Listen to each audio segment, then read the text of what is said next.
Hello dear students, welcome in my channel. आज मैं आपको एक्टिविटी शीट क्लास 6 से 8th क्लास की नंबर 52 करवाने जा रहा हूं और ये 23 मार्च की रहेगी और ये इंग्लिश सब्जेक्ट की रहेगी डियर स्टूडेंट्स। ठीक है, और इसमें जो है आपको कौन कौन से क्वेश्चन करने में आपको बता दूं। आपको ये टोटल 4 क्वेश्चन करने हैं। सबसे पहले हम इसको समझेंगे, फिर इसके आंसर्स करेंगे। ठीक है, चलो स्टार्ट करते हैं।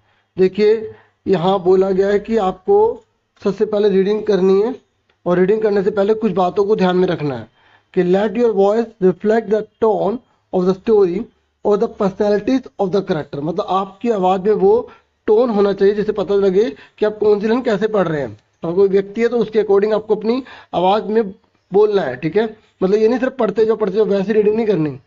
डोंट रीड टू फास्ट, आपको ज़्यादा तेज भी नहीं पढ़ना। Vary your pace so can pause for emphasis, अपनी आवाज़ में पेस को बदलते रहना ताकि आप उस पर अगर जोर देना चाहते किसी बात को तो उसके अनुसार अपनी आवाज़ जब आप बोलेंगे रीडिंग करेंगे तो उस प्रकार से आपकी आवाज़ होनी चाहिए। तो देखिए, बहुत अच्छी यहाँ पर एक स्टोरी है, आपको बहुत मज़ा आने वाला है। Oil lamp and traveller. Oil lamp देखा ना आपने, और ट्रैवलर मतलब यात्री। सुनिए ध्यान से। Once a traveller came to meet Chanakya. एक बार की बात है कि एक जो यात्री था वो चाणक्य से मिलने आया। जानते हो ना चाणक्य को? ठीक है, और इन्होंने जो है हमारे देश का अर्थशास्त्र भी लिखा है। व्हेन ही रीच चाणक्य's होम, जब ये चाणक्य के घर में पहुंचे, ठीक है, तो dusk and darkness had just started to set in. क्योंकि देखो शाम का मौसम था, फिर डार्कनेस आ गई और इस तरीके से मतलब शाम का समय होता चला गया, मतलब फिर अंधेरा होता चला जाएगा। When the traveler entered inside, जब ये ट्रैवलर अंदर घर के ओर गया, he saw, उसने देखा that Chanakya was busy writing some papers, और चाणक्य कुछ पेपर्स में लिख रहे थे। सुन रहे हैं? Under the light of an oil lamp, और ऑयल लैम्प जला रखा था तो और वो लिख रहे थे। सुन रहे हैं? Because in those time there was no electricity, उस समय के टाइम पर बच्चों बिजली नहीं होती थी। जैसे आज बिजली है ना, आप रात को पढ़ लेते हैं, है ना, वैसे नहीं था। उस समय ऑयल लैम्प भी जलाने पड़ते थे। सुन रहे मेरी बात? फिर आगे क्या हुआ? Chanakya smilingly welcome the guest, और इन्होंने मुस्कुराहट की और उसका स्वागत किया। ठीक है, फिर क्या हुआ? The guest and asked him to seat, उन्होंने बोला आइए बैठिए। इन द मीन टाइम, उसी समय Chanakya quickly completed the work he was doing, उसी समय उन्होंने अपना काम पूरा कर लिया जो वो काम कर रहे थे। Just after completing his work, जब उन्होंने अपना काम पूरा कर लिया, he extinguished the oil lamp under which he was doing his work, उन्होंने क्या करा? उस ऑयल लैम्प को एक्सटिंग्विश कर दिया, मतलब बुझा दिया। ठीक है, जब उन्होंने अपना काम पूरा कर लिया तो उस लैम्प को उन्होंने बुझा दिया। And quickly lit another lamp, और उन्होंने दूसरे लैम्प को जला लिया। अब आपके मन में भी आएगा, अरे जब लैम्प जलाना ही था तो बुझाया क्यों?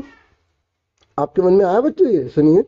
The traveler was surprised to see this, but he thought that it might be a custom followed by Indians. देखो, इस ट्रैवलर ने सोचा तो सही कि हैरान भी हो गया, अरे ये इन्होंने क्यों किया। फिर उन्होंने सोचा कि इंडिया के अंदर यहाँ पर कोई रिवाज होगा। ठीक है, यहाँ पर कोई रिवाज होगा।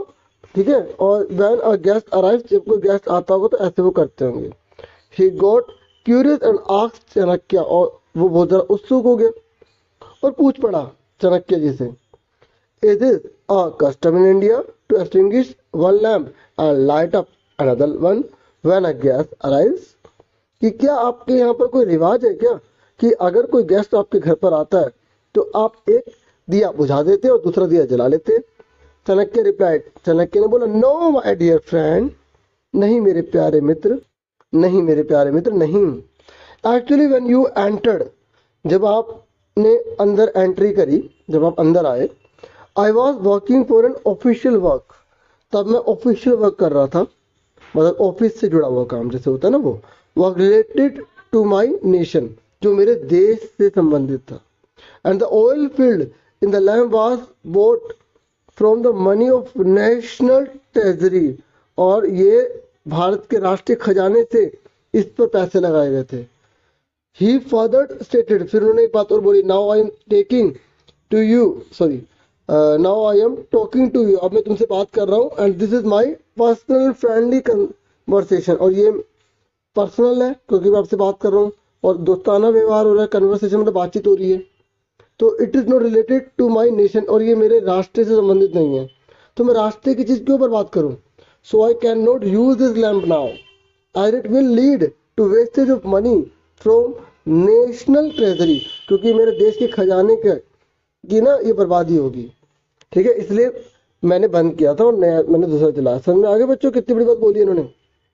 For this very reason Chanakya had extinguished that lamp, इसी वजह से उन्होंने लैम्प को बुझा दिया था और दूसरा लैम्प उन्होंने जला लिया था, क्योंकि वो पर्सनल काम कर रहे थे, तो वो देश का काम नहीं था।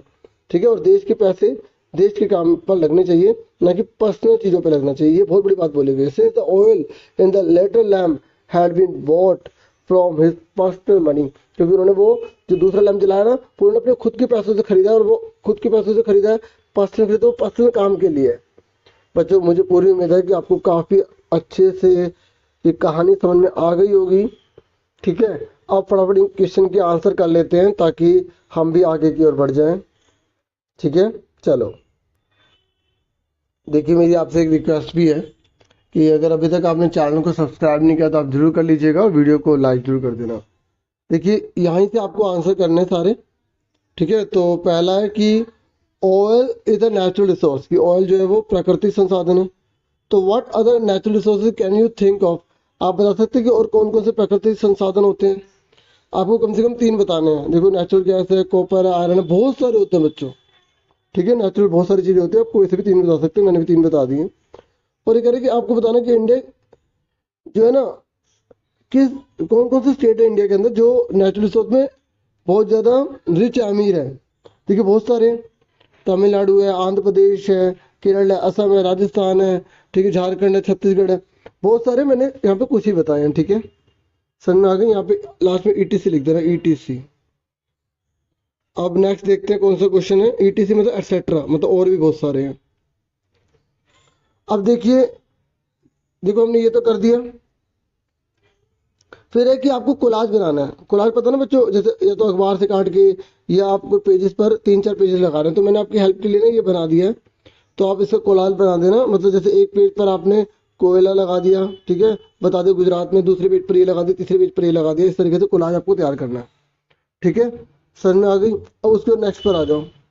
थर्ड है, ये कह रहा है कि आपको जो डिफिकल्ट वर्ड लगे ना स्टोरी के अंदर, ठीक है, आपको उसे अंडरलाइन करना है। ठीक है, उसके बाद आपको उसके मीनिंग लिखने हैं। जैसे ट्रैवलर, यात्री, रीच मतलब पहुंच गए, लेट्स बिजली, सरप्राइज, सम्मित होना मतलब हैरान होना, स्टिंग्विश मतलब बुझाना या बुझना, ट्रेजरी मतलब खजाना। ठीक है, ठीक है, और भी अगर आपको लिखते हो और भी आप लिख सकते हैं। ठीक है, चलो लास्ट क्वेश्चन देख लो। कह रहा है कि आपको एक स्लोगन लिखना है नेचुरल रिसोर्स को लेकर और क्लासरूम में उसको दिखाना है। तो आप कोई सा भी लिख सकते हैं, जैसे save the earth, save the environment. तो डियर स्टूडेंट, आज की वीडियो इतनी थी। मुझे पूरी उम्मीद है आपके लिए काफ़ी हेल्पफुल होगी। वीडियो को लाइक, चैनल को सब्सक्राइब जरूर कर देना। Thank you once again, take care सब डियर स्टूडेंट।